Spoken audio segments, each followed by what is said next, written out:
Madame, Monsieur, bonsoir. Bienvenue dans ce journal. Voici ce qui domine l'actualité. C'est une politique de rénovation urbaine lancée à partir de 2021. Le ministre de la Construction annonce les grandes réformes qui visent à améliorer le cadre de vie des populations. Bruno Nabagné-Koné fait le point des activités. 17 000 arrêtés de concession définitive signés en 2020. Bientôt un nouveau format de contrat de bail à usage d'habitation. Le ministre de la Promotion de la Jeunesse est aussi à la tâche. Mamadou Touré a procédé ce mercredi à la remise de permis de conduire à plus de 5000 jeunes. Il invite à saisir toutes les opportunités d'emploi. Le gouvernement ivoirien offre à ses bénéficiaires l'opportunité d'une nouvelle vie dans tous les secteurs liés à la conduite. Il avait comme triste record une dizaine de meurtres. Désormais, c'est la fin de la course pour un présumé tueur en série qui sévissait dans le district d'Abidjan, précisément dans la commune de Maakori.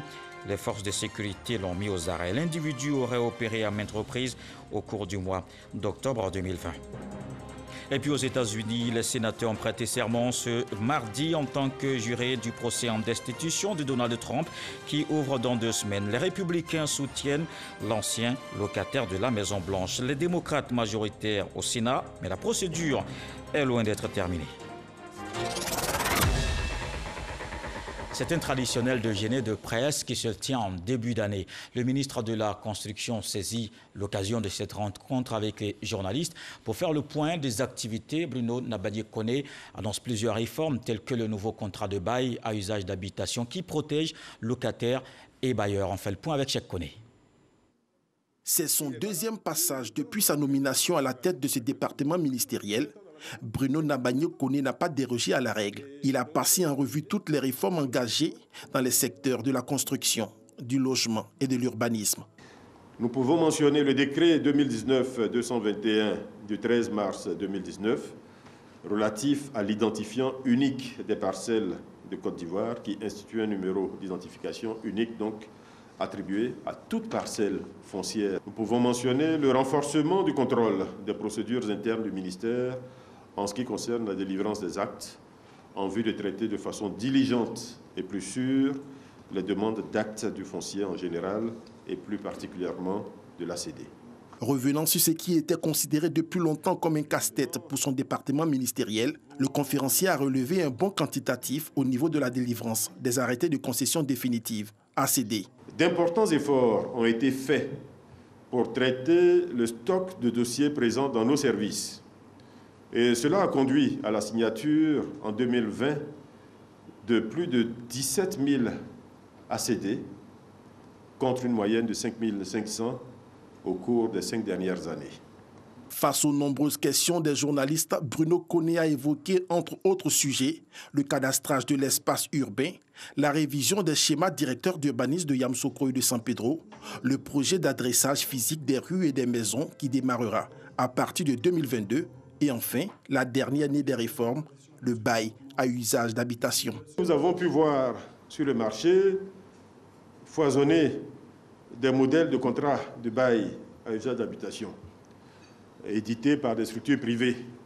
À la réalité, ces contrats n'offrent pas toutes les garanties prévues par la loi. Ces contrats ont, même dans certains cas, été la cause de litiges entre le bailleur et le locataire. Pour ces raisons, et dans le cadre de la lutte contre la cherté de la vie, le ministère de la Construction, du Logement et de l'Urbanisme a élaboré un contrat de bail à usage d'habitation et qui reprend toutes les dispositions pertinentes essentielles du Code de la construction et de l'habitat. Ce document hautement sécurisé, à en croire Bruno Koné, protège les 2 parties, bailleurs et propriétaires. En termes de perspective pour l'année en cours, Bruno Nabagné-Koné dit tout mettre en œuvre pour renforcer le cadre législatif, réglementaire et programmatique des secteurs de la construction, de l'urbanisme et de l'habitat. Au niveau des infrastructures routières, le port autonome d'Abidjan va bientôt bénéficier de réhabilitation et d'aménagement de son réseau routier. 4,3 km de route à remettre à neuf pour une meilleure circulation en zone portuaire. Les responsables du projet ont initié une séance d'information avec les acteurs locaux avant le démarrage effectif des travaux. Serge Coléa nous en parle. Le port autonome d'Abidjan a mal à son réseau routier. Les voies d'accès aux installations logistiques, la circulation entre les unités industrielles constituent un véritable parcours du combattant. En témoignent ces routes boueuses et tortueuses. Ce décor sera bientôt un mauvais souvenir pour les usagers. Les travaux d'aménagement et de réhabilitation des infrastructures vont rentrer dans leur phase active. Avant le démarrage des travaux, il est question d'informer et de consulter les acteurs locaux. Les travaux qu'on va réaliser vont entraîner des perturbations au niveau des activités et on souhaite que vraiment ces acteurs-là puissent prendre leur mal en patience parce qu'à la fin, on pourra leur donner vraiment un peu plus de confort dans la circulation. Et je voudrais quand même surtout demander au port autonome d'Abidjan qui gère toute cette zone de vraiment nous assister pour mieux organiser surtout la circulation et le stationnement des camions dans la zone parce que si la circulation n'est pas bien réglée, c'est certain que ça va beaucoup perturber les travaux. 13 mois pourraient donner fière allure à 3 itinéraires. Au total, 4,3 km à remettre en état. Les travaux s'inscrivent dans le cadre du PACOGA, le projet d'intégration port-ville du Grand Abidjan. Coût de l'opération, plus de 2 milliards de francs CFA. Le projet d'intégration port-ville du Grand Abidjan est une initiative du gouvernement ivoirien avec l'appui de la Banque mondiale. Et allons-y voir notre appui au niveau de la coopération financière. Une signature de protocole d'accord entre la Caisse des dépôts et de consignation de Côte d'Ivoire, l'Agence française de développement et Expertise France. C'est une agence publique française de conception et de mise en œuvre des projets internationaux. Cette convention devrait aider la Caisse à être plus opérationnelle et mener de façon efficiente ses missions. Des détails avec Jean-Luc Bangbo. Un autre partenariat de choix pour la Caisse des dépôts et de consignation de Côte d'Ivoire, CDCCI, l'Agence française de développement AFD et Expertise France.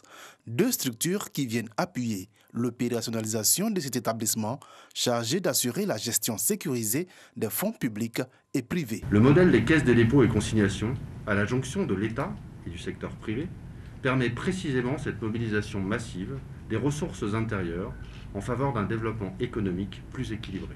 Une assistance technique qui vient également renforcer le réseau de partenariats tissé par la CDCCI depuis sa création. La Caisse est véritablement en train de tisser un réseau de partenariats avec les grandes institutions de financement pour mobiliser, pour accroître les capacités de mobilisation des ressources de la Caisse, pour que la Caisse puisse, dans un court temps, commencer à faire, disons, ses investissements. Le ministre de l'Économie et des Finances s'est félicité de cette signature qui, espère-t-il, viendra aider la Caisse à atteindre ses objectifs. En sa qualité de tiers de confiance et d'investisseur d'intérêt général, la Caisse a pour principale mission de contribuer au financement des efforts de développement et à bâtir une Côte d'Ivoire meilleure et davantage solidaire, conformément à la vision du président de la République, son Excellence M. Alassane Ouattara. Notons que cette signature s'inscrit dans la dynamique de mise en œuvre de l'accord particulier signé le 12 novembre 2020 à l'occasion du sommet Finances en commun par lequel l'AFD a confié à Expertise France une subvention de 3 millions d'euros, soit près de 2 milliards de francs CFA pour accompagner la structuration de la CDCCI. Et le gouvernement, de son côté, accompagne les jeunes dans leur insertion professionnelle. Le ministre de la Promotion de la Jeunesse remet 5 000 permis de conduire à des jeunes. C'était ce mercredi à Abidjan. Mamadou Touré se réjouit de l'engouement qu'a suscité cette opération. Dans le domaine des médias, les nouvelles cartes d'identité de journalistes professionnels, session 2021, seront bientôt remises aux journalistes.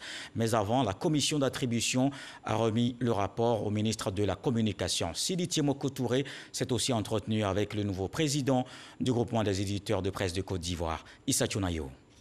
Le 29 décembre 2020, la commission paritaire d'attribution de la carte d'identité des journalistes professionnels et des professionnels de la communication a achevé ses travaux de délibération pour la délivrance de la CIJP, carte d'identité des journalistes professionnels, édition 2021.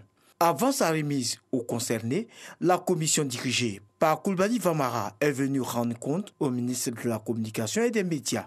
Sur les 844 demandes d'attribution, le renouvellement de la carte d'identité des journalistes professionnels et professionnels de la communication, la commission paritaire a accordé la carte à 810 postulants. 582 journalistes professionnels et 228 professionnels de la communication.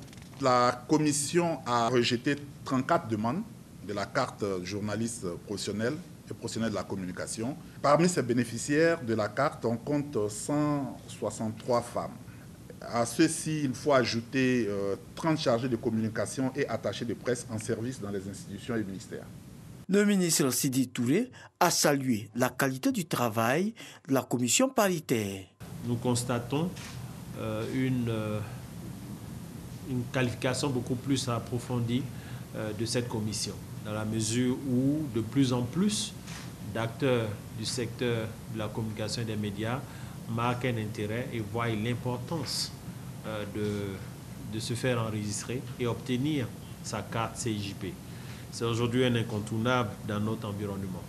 J'ai noté que d'un outil qui était exclusivement réservé aux journalistes professionnels, depuis la loi de 2017, nous voyons de plus en plus de professionnels de la communication, que ce soit les webmasters, les gestionnaires de communauté ou community managers comme on les appelle, les traffic managers, les graphistes, les directeurs artistiques, les chargés de communication, les attachés de presse. Au-delà du fait que cet outil devient incontournable, cet outil aussi vous protège.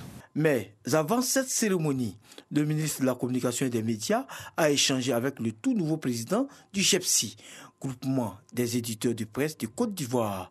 Au menu, les difficultés de la presse en papier. Nous sommes venus renouveler notre reconnaissance au ministre et lui dire qu'il faut qu'il nous accompagne encore parce que la presse est toujours dans la difficulté. Et il est clair que nous aussi, au niveau de la presse, nous essayons de trouver des solutions pour nous en sortir. Et je suis heureux de voir que le nouveau président est dans de très bonnes dispositions d'esprit pour que nous puissions continuer ce partenariat gagnant-gagnant, certes pour les chefs d'entreprise de presse, mais aussi pour le lecteur ivoirien qui attend de la qualité et du professionnalisme dans les propos qui sont tenus dans la presse de façon générale. Le ministre Sidi Timoko Touré a promis tout mettre en œuvre pour aider la presse dans son ensemble. À présent, ce communiqué de la commission électorale indépendante, la CEI constate depuis quelques jours que des candidats à la candidature à l'élection des députés à l'Assemblée nationale s'adonnent à une sorte de propagande électorale dans certaines localités et via les réseaux sociaux. Elle rappelle qu'au terme de l'article 28 du Code électoral, les dates d'ouverture et de clôture de la campagne électorale sont fixées par décret pris en Conseil des ministres. Elle insiste auprès des candidats à la candidature que les articles 31 et 32 du Code électoral interdisent formellement toute forme de propagande électorale en dehors de la période réglementaire. Tout contrevenant s'expose en conséquence à sa radiation de la liste des candidats. La commission électorale indépendante attache du prix au respect scrupuleux de ces dispositions susmentionnées. Elle compte sur l'engagement et la responsabilité de tous et de tout temps. Dans l'actualité ce soir, place à la lutte contre la Covid-19. On reste mobilisé pour freiner cette pandémie qui est encore active.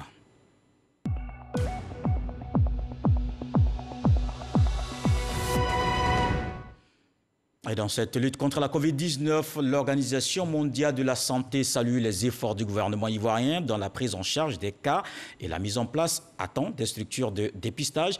L'OMS a fait don de 9 véhicules et d'une centaine de respirateurs d'une valeur de 205 millions de francs CFA. Un don pour faciliter les soins dans les régions et départements du pays, nous apprend Salima Toudia.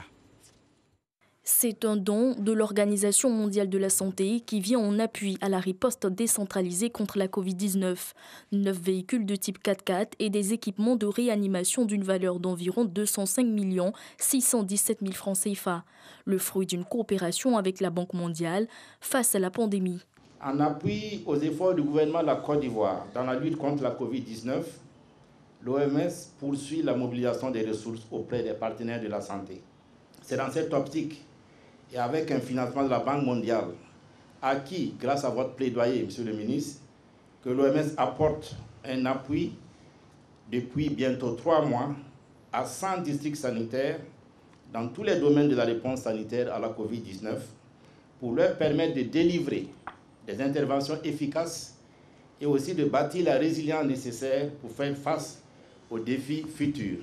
Les équipes de terrain des 8 pôles régionaux de prise en charge de la Covid-19 voient ainsi leur capacité logistique et opérationnelle renforcée face à la maladie qui continue de sévir, rappelle le ministre de la Santé et de l'Hygiène publique.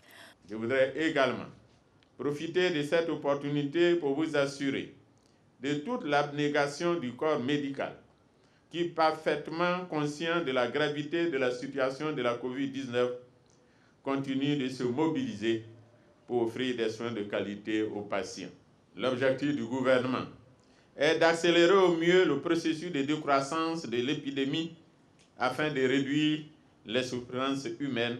L'OMS prévoit compléter très prochainement ce don par un lot spécial de matériel destiné au CHU de Boaké et au CHR de Mans. Dans cette lutte contre la Covid-19, on prône aussi la cohésion sociale. Le ministre de la Réconciliation était samedi à Krindiabo, dans le département d'Aboisseau. Kwadio Konan Bertin est allé solliciter du roi du Saint-Louis ses bénédictions et conseils afin de mener à bien sa mission. Il s'est aussi incliné sur la tombe de Alexis Elengan-Etier. Le reportage de Walter Amadou Ouattara. Accompagné du préfet de région et soutenu par le président du conseil régional, Dr Eugène Akaolé, le ministre de la Réconciliation nationale a été reçu par la notabilité et les autorités locales du Sud Komoué à Krindiabo.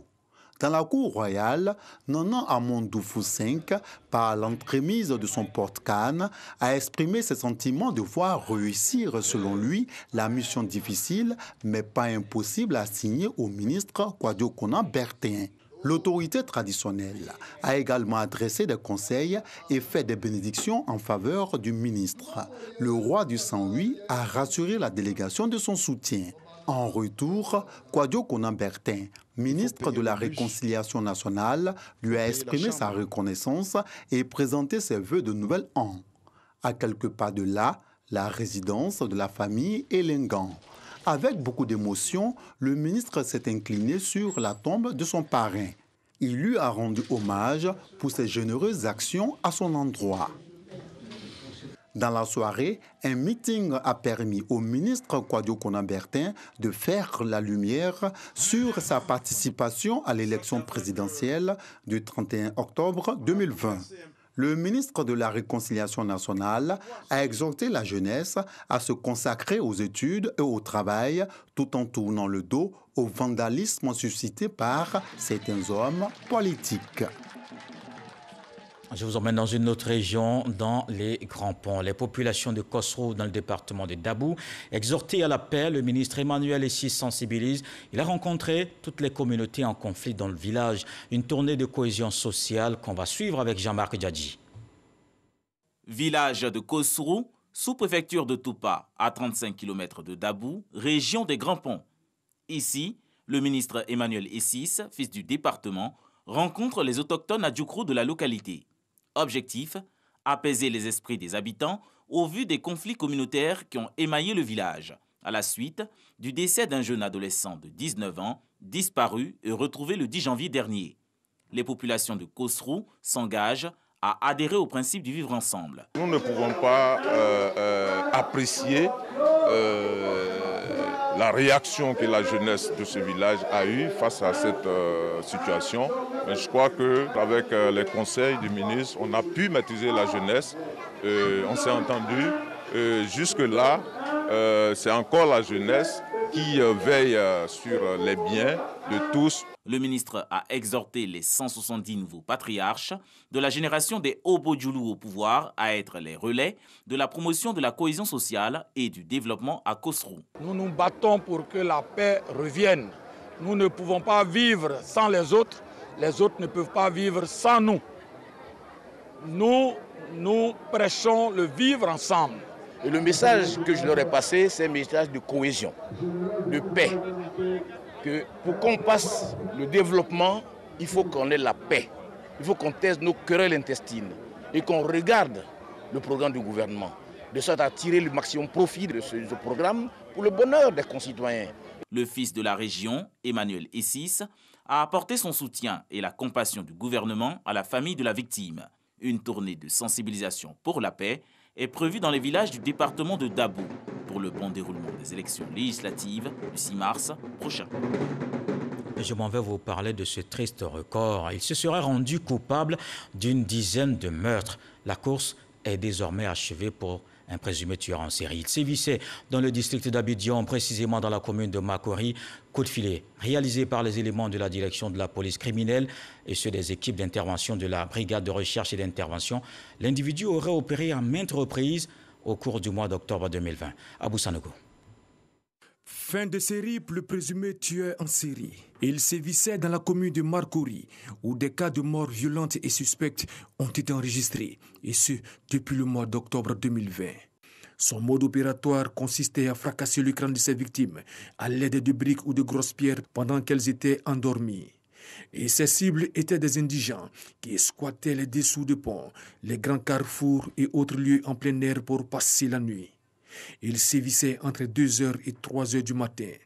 Face à ces nombreux cas de meurtres en série, les fins limiers de la direction de la police criminelle, conduit par le commissaire divisionnaire de police Zagadou Vincent de Paul, directeur de la police criminelle par intérim, ont été mis à contribution. La mutualisation des actions des enquêteurs et des équipes d'intervention de la brigade de recherche et d'intervention a abouti à l'interpellation de ce présumé tueur en série. Un sans domicile fixe, aux environs de 3h du matin, non loin de l'échangeur du Makori. Il a reconnu les faits et a avoué avoir fait une dizaine de victimes.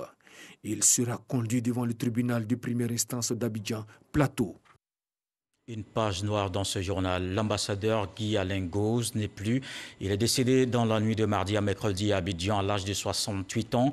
Guy Alain Gauze, ancien ministre des Matières Premières en 1993 sous la présidence de feu Félix Houphouët-Boigny, puis d'Henri Konan Bédié. En 1998, il occupe le portefeuille du ministère du Commerce extérieur avant d'être nommé ambassadeur en Europe et de devenir ensuite représentant de l'État ivoirien auprès de l'Organisation mondiale du commerce. Un autre deuil qui frappe la Côte d'Ivoire depuis le 13 octobre 2020, date du décès de Marcel Zadi Kessi. Les proches collaborateurs, amis, partenaires d'affaires et admirateurs de l'ex-président du Conseil économique, social, environnemental et culturel lui rendent hommage. Un panel organisé hier sur sa contribution au développement local. Les intervenants sont tous d'accord que Marcel Zadi Kessi était un bon exemple d'engagement auprès de sa communauté, celui qui a transformé Yakoli Dabo en un village moderne et modèle. Walter Amadou Ouattara. Pour faire un homme, je veux dire, pour le rendre libre et en même temps responsable, il faut savoir bien le mener. Cette phrase n'est pas de moi, mais plutôt d'un célèbre natif de Yakoli Dabo dans le département de Soubré. Il s'agit de feu Marcel Zadi Kessi. À travers cette exposition photo, le parcours de l'homme est retracé. L'ex-président directeur général de la compagnie ivoirienne d'électricité CIE a fait de la promotion de l'entrepreneuriat rural un atout pour le développement. Le village de Yakoli Dabo en est une parfaite illustration. Zadi Kessi nous a appris cette proximité-là. Comment faire pour que dans les villages, on n'ait plus d'exode rural et que les jeunes puissent travailler localement et vivre de leurs revenus. Il n'est pas politique, c'est un homme d'action, c'est un homme d'ambition. Et à travers ses œuvres, à travers ses actions, ça traduit qu'en Afrique, on peut faire de grandes choses avec très peu de moyens. Des témoignages en hommage à feu Marcel Zadi Kessi, il y en a eu lors des différents panels. Dans les années 2000 à 2010, j'étais alors président du conseil d'administration des Cobank. Il m'avait rejoint dans ce conseil. Il était arrivé virtuellement président du conseil, mais par affection pour moi, il m'a laissé continuer ma mission jusqu'à ce que lui, atteint par la limite d'âge, il quitte. Et moi aussi, j'ai quitté plus tard lorsque je suis rentré au gouvernement. Pour Amadou Bakayoko, directeur général de la CIE et SODECI, il était important de célébrer le président Marcel Zadi Kessi. Particulièrement ravi d'avoir eu autant d'intervenants de qualité. Je crois que les uns et les autres ont pu constater que du syndicaliste au chef de service, en passant par les DG, les PCA et même les ministres, Marcel Zadi Kessi a eu un impact sur toutes ces personnes-là.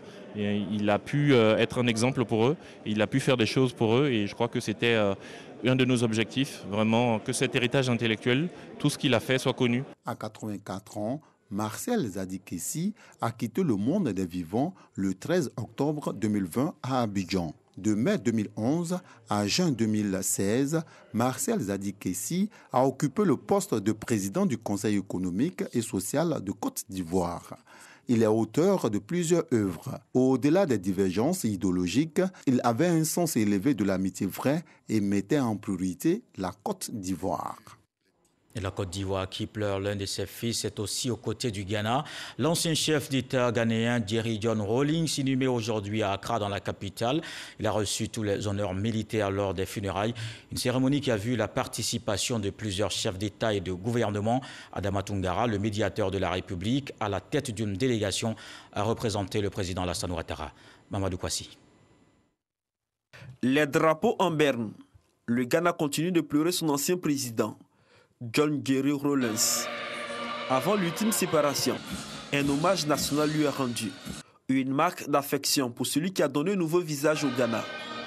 John Jerry Rawlings, défenseur du panafricanisme, aura marqué plusieurs générations sur le continent africain, mais surtout dans son Ghana natal.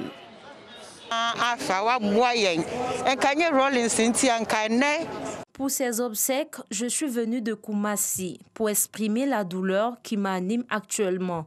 Rawlings nous a trop apporté. Il représente pour tout le Ghana un père. John, va en paix. Que la terre te soit légère. Il est le père de la démocratie ici au Ghana. Grâce à lui, nous sommes fiers d'appartenir au Ghana. Il faut que les acteurs politiques actuels mettent tout en œuvre pour sauvegarder les acquis de la gouvernance Rawlings. Pour nous, les jeunes du Ghana, Rawlings était un modèle, un repère. Je pense qu'il est parti un peu trop tôt. Rawlings, on se souviendra de toi. Merci pour tout. Des rapports amicaux et loyaux avec des acteurs politiques ivoiriens, il en a eu. D'où la présence du président du Front populaire ivoirien, FPI, Pascal Affi-N'Guessan, dans la délégation ivoirienne.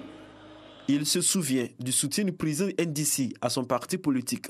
NDC, un parti frère au Front populaire ivoirien, un parti avec lequel nous partageons les valeurs communes de gauche. Nous sommes ensemble membres de l'Internationale socialiste. Nous travaillons régulièrement ensemble. Le NDC nous a beaucoup soutenus pendant les moments difficiles de notre histoire, de l'histoire du Front populaire ivoirien. Le président Rawlings lui-même, en tant que grand panafricaniste, avait besoin que le Front populaire ivoirien soit aux côtés de la famille politique, aux côtés de la famille idéologique, au moment où il nous quitte. En cette circonstance douloureuse qui frappe le peuple frère du Ghana, ils étaient nombreux, ces chefs d'État et de gouvernement, à avoir effectué le déplacement d'Accra. Avec eux, le représentant du président de la République, Alassane Ouattara, le médiateur de la République, Adama Toungara, conduit la délégation ivoirienne venue exprimer la solidarité et la compassion du peuple ivoirien au Ghana. Le président Ouattara a délégué le président Affi-N'Guessan et moi-même à le représenter aux obsèques du président Jerry Rawlings. Nous avons donc présenté nos condoléances à la veuve Mme Rawlings, au président Nana Akufo-Addo et au peuple ghanéen. Nous sommes très honorés d'avoir représenté le président Alassane Ouattara et c'est donc dans le recueillement que nous avons célébré cet hommage au président Jerry Rawlings. C'est aussi une occasion pour nous d'être les témoins du renforcement des relations fraternelles entre le Ghana et la Côte d'Ivoire. Après les témoignages, l'homélie et les honneurs militaires, vient le temps de la séparation. Moment difficile, douloureux et inoubliable pour ces militants du NDC, National Democratic Congress.